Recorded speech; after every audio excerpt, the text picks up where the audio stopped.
Mga kapatid, nakahanap ako dito kay TikTok ng Herbal Fresh Breath Tablet. Yes, mga kapatid, herbal. Oo, tuwang-tuwa nga ako. Sabi ko, ala, pwede ito kala mama. Kasi sila mama, mahilig din silang magkain ng mga mint, ng mga candy, lalo na pag bumabiyahe kami. Kaso nga, ang problema, natatamisan sila. So, eto, nakakita ako dito ng herbal na daw siya.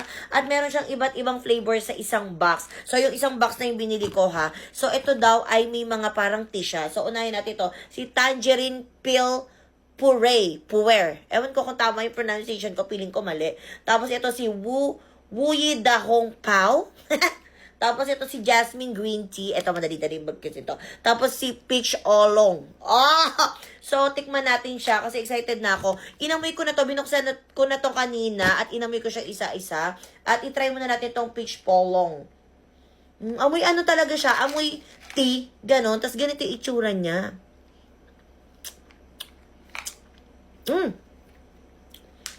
Ang sarap itong peach. So, may pagka-peach ang lasa niya. Malamang peach siya. Tapos, may pagka-ano siya. May tea. Alam niyo yun? Yung pag parang umiinom kayo ng tea. Ganun yung lasa niya. Tapos, parang may cooling effect din siya sa bunganga. At sarap nito. Kaya naman natin doon si Jasmine. Kinagat ko na yung isa. Ganun lang din itsura kaso color green. Alam niyo yung lasang bulaklak? Ganun, lasang bulaklak siya, pero mint siya, parang mentol. May pagka-mentol siya. Sarap din ito. Next natin itong si Wuyi Dahong Pao. So, ito daw ay zero sugar and zero fat. Tapos, zero artificial color. So, pwede talaga to sa mga, natin, parents natin. Ang mga lola. So, ito naman ay color brown.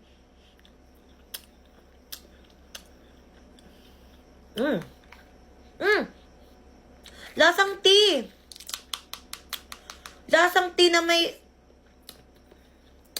Basta lasang tea siya na malamig, ganun. May cooling effect. Ang sarap. Ako gusto ko kasi yung mga lasa ng tea. Kaya okay to sa akin. Natin si Tangerine Peel Puer. Ganun. So, ganito yung itsura niya. Amoy herbal.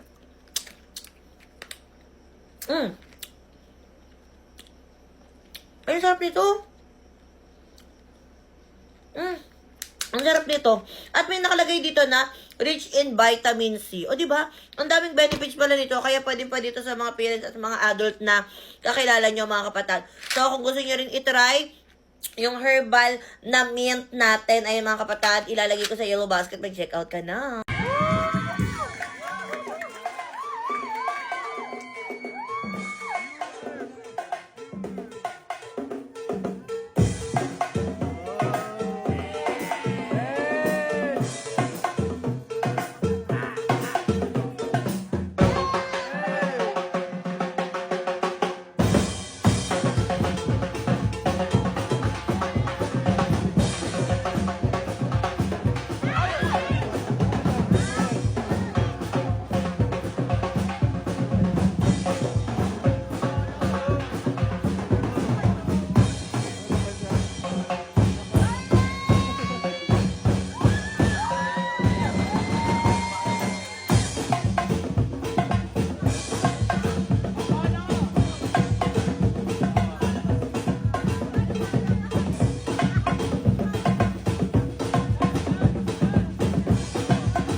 Unahin naman natin si Ate Erica Yay, since siya yung sumunod sa akin. Si Ate Erica Yay sa personal is may pagkaano yan, may pagkamanang kasi yan. So, ano lang talaga siya. Parang, alam mo yung parang striktong tita.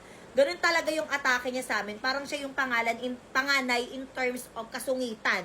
Ganon. Pero, kahit naman ganun yun siya, sobrang lambot naman din ng heart niya. Especially pag about sa mga kapatid niya. Like, kung may problema, kung yung may mga pabor kang hihingiin, ganon. Oo, maasahan mo naman siya sa ganon. Pero okay naman yan si Ate Erica. Si Inayay naman is sobrang komedyante sa personal. Kung ano yung nakikita niya sa akin sa camera, parang doble pa siya sa akin ng ganon sa personal.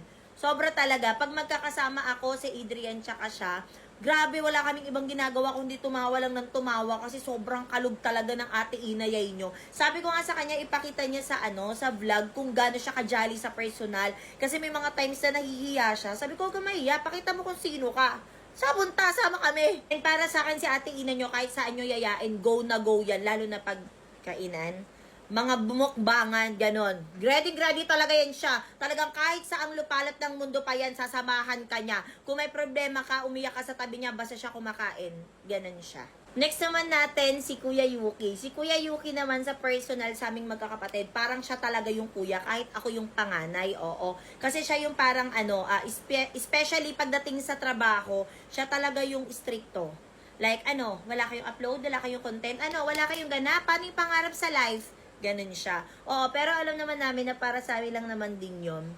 Yeah, parang siya yung kuya-kuya namin. And isa din talaga siya sa mga kapatid ko na parang hindi ko carry.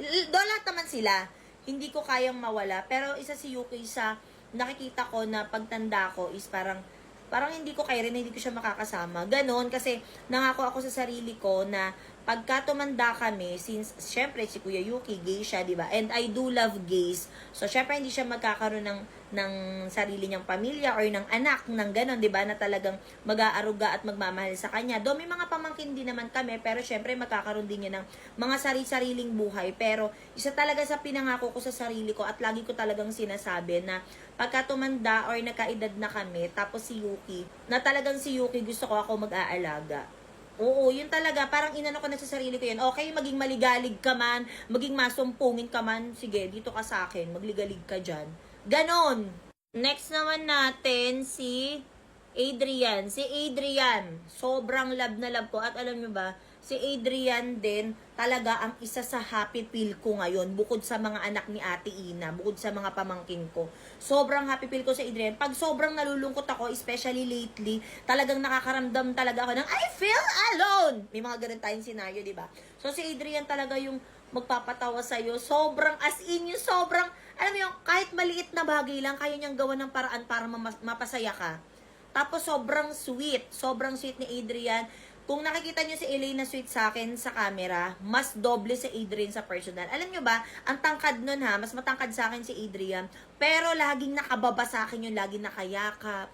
Bawa uwi na ako, bunso uwi na ako, yayakap pa yun, kikis pa.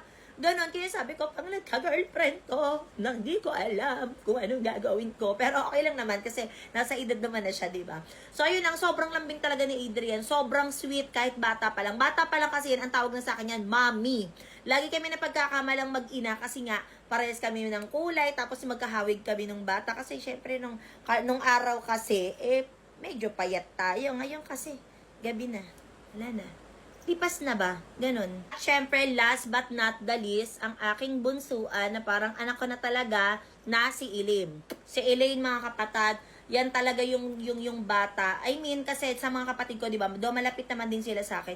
Pero si Elaine talaga yung parang, like, halimbawa, hindi pa kumakain. Do kasi siguro bunso, tas parang feeling ko, anak ko kasi siya. Ganon. So, kumain ka na? Nasaan ka? Tatawagan ko, nasaan ka? Kumain ka na ba? Tapos, pag may hindi siya magandang nararamdaman, pag masama pakiramdam, bibili ko kaagad na gamot. Na para bang, hindi ko talaga, na kahit may on and off cam, ganon, talagang ganon ako sa kanya. Na para bang, hindi ko ba kaya, feeling ko, si Elaine na, na parang, mawala sa feeling ko din. Ganon. Ganon kalala talaga. Kaya hanggang ngayon, bakit wala pa talaga akong asawa? Tapos alam mo ba, kasi nga lagi ako nagka-touch. Lagi ko naman din ako kwento to sa inyo na si Adrian tsaka si Elaine. Every time na sasabihin ko na mag-aasawa na ako sooner or later, lagi nilang sinasabi, te, sasama kami sa'yo. Sabi ko, awa naman. Baka pwede naman si ate lang naman mag-isa mag-asawa. Ganon. Paulitin ko, wala akong favorite sa pamilya dahil lahat sila love ng ate Aya. As a babae, may pagkatamad din minsan maligo. Oo, hindi ko talaga araw-araw nililiguan yung buhok ko. Pero naliligo naman ako ng katawan. Oo, kasi minsan talaga, as you can see din naman, hindi pala minsan, nagda-dry na rin kasi yung hair ko. So, kapag may lakad ako, minsan kasi, di ba, umaga pa lang lumalakad na kami. So, hindi na ako nakakapag-wash agad ng hair. So, buti na lang nakilala ko to, si Beyond Live-In Dry Shampoo. Yes, mga kapatid, alam nyo ba, sobrang love na love ko to kasi ito talaga yung nakakapag-save sa aking buhok kapag may biglaan kaming lakad. At the same time, sobrang bango din talaga nito. Alam niyo naman ako, sa mga nanonood sa akin, lagi ko sinasabi na mahilig talaga ako sa mababangong bagay. Nagawa ko lang dito, nagpapump lang ako ng 1, 2, 3, 4. Ayan, 4 lang na ganyan. Tapos, ginaganyan ko sa kamay ko, nilalagay ko sa hair ko. Ayan, ganyan lang. Alam nyo ba, sobrang bango talaga nito. Hindi ko ma-explain yung bango niya eh. Pero alam nyo yung pagpapasok kayo sa pagpapasok kayo sa mga salon, yung mga ganun salon, ayun yung amoy niya. Sobrang bango talaga. At the same time, no na tayo sa amoy kulob na ulo. Kasi yung kapatid kong isa dito, hindi ko sasabihin na si Erica yun. Yung ulo talaga niya. Kahit bagong ligo, amoy ko. Amoy kulob. Talaga siya. Totoo hindi? O, diba? Ayan. So, eto, i-recommend ko din sa kanya to para hindi naman din amoy kulob yung buhok niya. Ang bungo talaga. JC, amoyin mo yung buhok ko. Halika, papatunayan natin yan. Kung anong amoy. Amoyin mo yan. Bango. Diba? Bango. Diba ang bango? Yan, Kaya, kulob. hindi amoy. Dapat sa ulo ni Erica, binibilan. So, kidding aside, kung ikaw ay mahilig ka din umalis at medyo may pagkatamad ka rin mag-wash ng hair mo at ayaw mo din maging amoy kulob yung ulo mo, well, ilalagay ko sa yellow basket, mag-check out ka na.